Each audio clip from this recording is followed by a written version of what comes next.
Olá, tudo bem?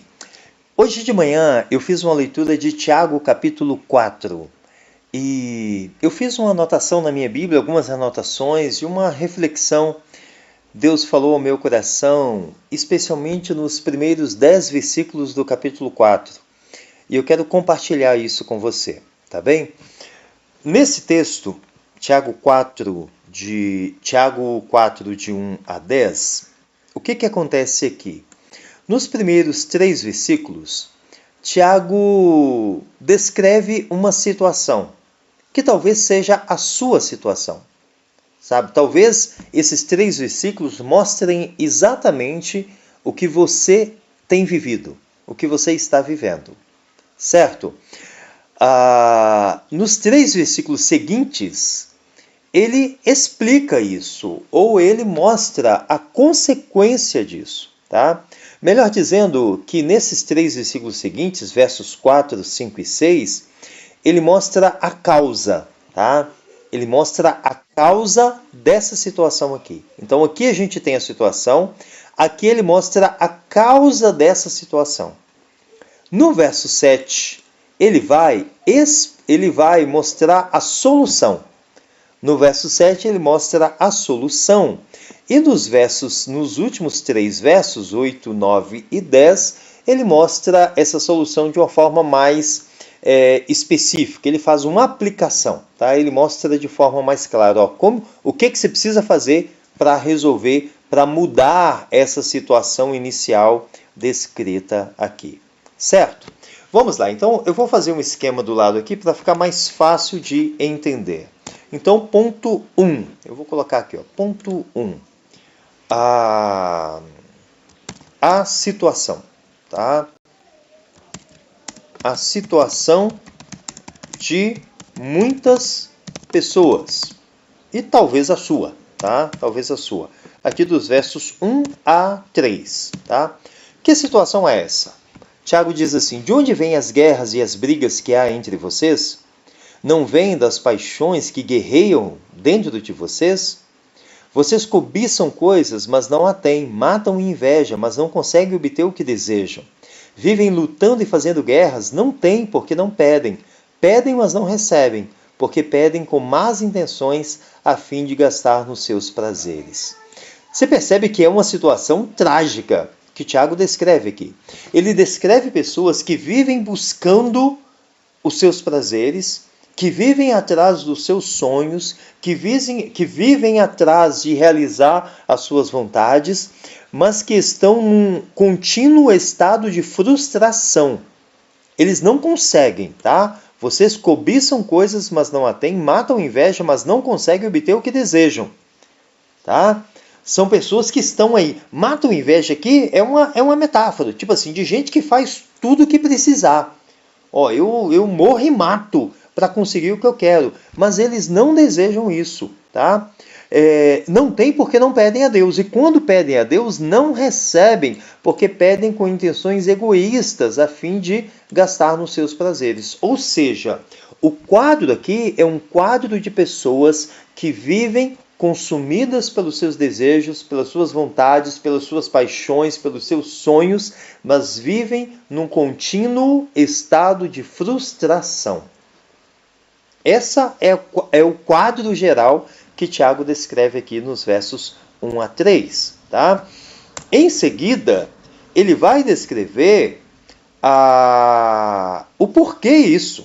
Tá? Ele vai mostrar a causa dessa situação. Tá? Então podemos colocar assim, que no ponto 2, ele descreve a causa dessa situação. Tá?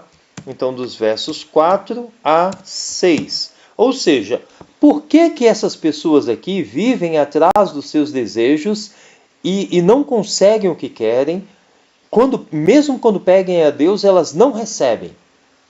Por quê? Então ele vai dizer: adúlteros ou infiéis, vocês não sabem que a amizade com o mundo é inimizade com Deus? Portanto, se alguém quiser ser amigo do mundo, faça-se inimigo de Deus. A primeira razão que ele dá é que essas pessoas são amigas do mundo. Elas vivem pelos valores mundanos. elas buscam coisas que os incrédulos buscam. Ou seja, elas se tornaram amigas do mundo, elas estão buscando coisas que o mundo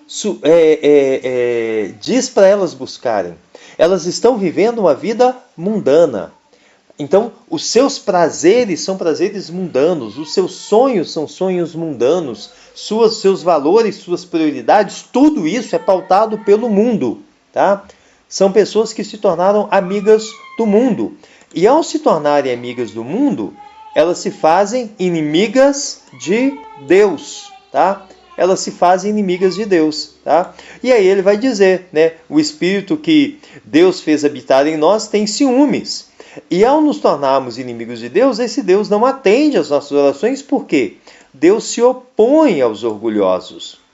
Deus se opõe àquelas pessoas que buscam os seus próprios prazeres, que buscam a sua própria grandeza. Então, por que esse quadro aqui acontece? Por que essas pessoas vivem num contínuo estado de frustração? Por quê? Porque elas são amigas do mundo, inimigas de Deus, e Deus se opõe a essas pessoas, tá? Então, a causa dessa situação é essa, tá? A causa dessa situação é essa. Então chegamos no verso 7. E o verso 7 é o nosso ponto 3. E no ponto 3, Tiago vai dizer como mudar essa situação. Tá? Como resolver esse problema. Como mudar essa situação. No verso 7. E o que a gente precisa fazer para mudar isso? Tiago coloca aqui. Submetam-se a Deus, resistam ao diabo e ele fugirá de vocês. Submeta-se a Deus e resistir ao diabo, tá? Então, como que eu mudo? Como que eu deixo de sair desse estado de frustração contínua ao buscar os meus próprios prazeres, a minha própria grandeza? Submetendo a Deus, submetendo-me à vontade de Deus, tá? Como Jesus no Getsemane, faça-se a tua vontade, não a minha. Submetendo-se a Deus, tá? E aí, nos versos 8, 9 e 10, ele vai explicar melhor isso, tá? Ele vai explicar melhor isso. E aí, como que a gente pode colocar aqui, ó? Ponto o aqui, né? No verso 8, então, o que é submeter-se a Deus? Primeiro, aproximar-se de Deus e ele se aproximará de vocês. Pecadores, limpem as mãos e vocês que têm a mente dividida, purifiquem o coração. Percebeu aqui, ó? Aproximar-se de Deus, limpar as mãos e purificar o coração, tá? Podemos colocar assim, né? Aproximar-se de Deus, limpar mãos e coração, tá? Verso 8. Me lembrei da canção de uma banda, esqueci o nome da banda, mas a canção é Mãos limpas, coração puro, tudo que eu quero pra viver em tua casa, né? Mãos, tá? O que está falando aqui? O que isso aqui quer dizer? Isso aqui quer dizer simplesmente arrependimento, tá? Arrependimento. Limpar as mãos e o coração é arrepender-se dos seus pecados, arrepender-se dos seus desejos egoístas, arrepender-se de um estilo de vida mundano, tá? Arrepender-se, aproximar-se de Deus, buscar a vontade de Deus para a sua vida, tá? Ser purificado dos seus pecados. Então a primeira coisa no verso 8 é arrepender-se, tá? No verso 9 temos o segundo aspecto do que é submeter-se a Deus, né? A gente está falando aqui o que é submeter-se a Deus. Então a primeira coisa é arrepender-se, verso 8. Verso 9, entristeçam-se, lamentem-se e chorem. Troquem o riso de vocês por lamento e a alegria por tristeza. O que é isso? Entristecer-se pelo pecado, tá? Verso 9.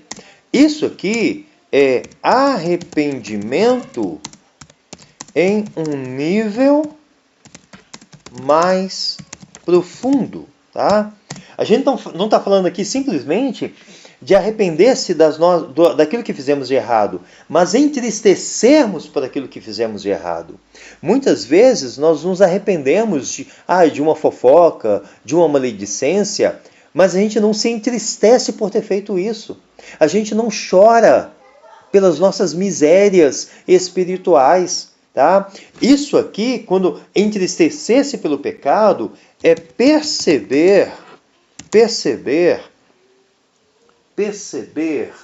como que eu descrevo isso? Sabe? Perceber como o pecado tem raízes profundas em nosso coração,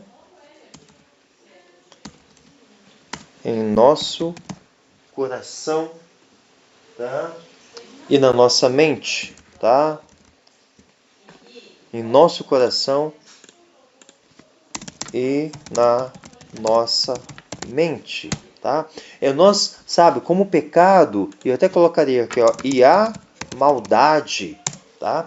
Então, o problema do nosso pecado não é apenas um problema de ações, é também um problema de sentimentos, de intenções, de vontades secretas e às vezes até inconscientes. Davi pediu oração, pediu perdão a Deus pelos pecados ocultos. O que é pecados ocultos? Não é pecados que os outros não sabem. É aqueles pecados que eu mesmo desconheço que estão em mim. Porque, né, o nosso querido Freud já explicou que nós temos desejos inconscientes. Né? Nós temos o consciente e o inconsciente e o subconsciente. Muitas vezes temos intenções pecaminosas, desejos pecaminosos, vontades pecaminosas que estão encobertas da nossa própria razão e eles não deixam de ser pecados por isso. Tá? Precisamos entristecer-se e chorar pela nossa condição pecaminosa. Tá? Esse é o segundo aspecto do que significa voltar-se para Deus, do que significa submeter-se a Deus. E o terceiro aspecto aparece no verso 10. Humilhem-se diante do Senhor e Ele vos exaltará. É o nosso terceiro aspecto. Humilhem-se, né? Humilhar-se diante do Senhor. Por quê? Humilhar-se diante do Senhor. Porque você lembra como que o texto começou? O texto começou descrevendo pessoas que vivem buscando a própria grandeza, a própria satisfação, a própria alegria, a própria felicidade, a realização dos próprios sonhos. Pessoas que estão buscando a sua própria grandeza. Humilhar-se diante do Senhor é ir na direção oposta. Humilhar-se diante do Senhor, vou colocar isso aqui. Humilhar-se diante do Senhor. O que é isso, meu Deus? O que é? Humilhar-se diante do Senhor é ir na direção oposta a quem busca a própria grandeza. Tá? É a atitude de quem acredita, né? Ou seja, de quem tem fé, que a sua própria grandeza, alegria, felicidade, realização e sonhos se encontram somente em Deus. Tá? Não é essa a promessa? Humilhe-se diante do Senhor e Ele vos exaltará. O que é Deus nos exaltar? É Deus nos engrandecer, é Deus nos abençoar, é Deus nos fazer pessoas importantes, pessoas grandes, pessoas realizadas, pessoas felizes, pessoas cheias de bênçãos. Tá? Então, humilhar-se diante do Senhor é o nosso caminho para a grandeza, e não buscar a nossa própria grandeza através de desejos egoístas. Então, humilhar-se diante do Senhor é o antídoto para uma vida em função de desejos egoístas, da cobiça. Tá? Então percebe isso, tá? Então o que nós temos aqui? Versículos 1 a 3, a situação de muitas pessoas. Versículos 4 a 5, tá? A causa dessa situação. A causa dessa situação.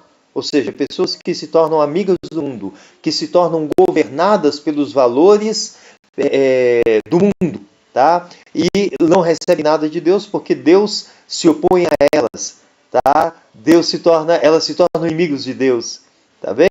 Qual o remédio para isso? Como mudar isso? Submetendo-se a Deus. E o que significa submeter-se a Deus? Arrepender-se dos seus pecados, conscientizar-se da natureza profunda do pecado em sua própria vida, entristecer-se pela sua cobiça, pela sua vaidade, pelo seu orgulho, tá? E humilhar-se diante de Deus, porque é no humilhar-se diante de Deus que nós encontramos as bênçãos, a grandeza e os sonhos que desejamos, tá? Então, assim, isso tocou o meu coração, porque muitas vezes esses 3 primeiros versículos aqui também retratam a minha vida.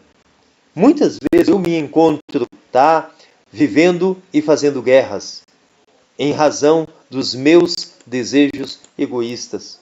E eu preciso me lembrar que a minha grandeza não vem pela minha própria força, não vem da minha cobiça, sabe? Mas vem de eu me humilhar-se diante do meu Deus. É isso aí. Isso falou meu coração e eu espero que fale ao seu coração também. Que Deus te abençoe.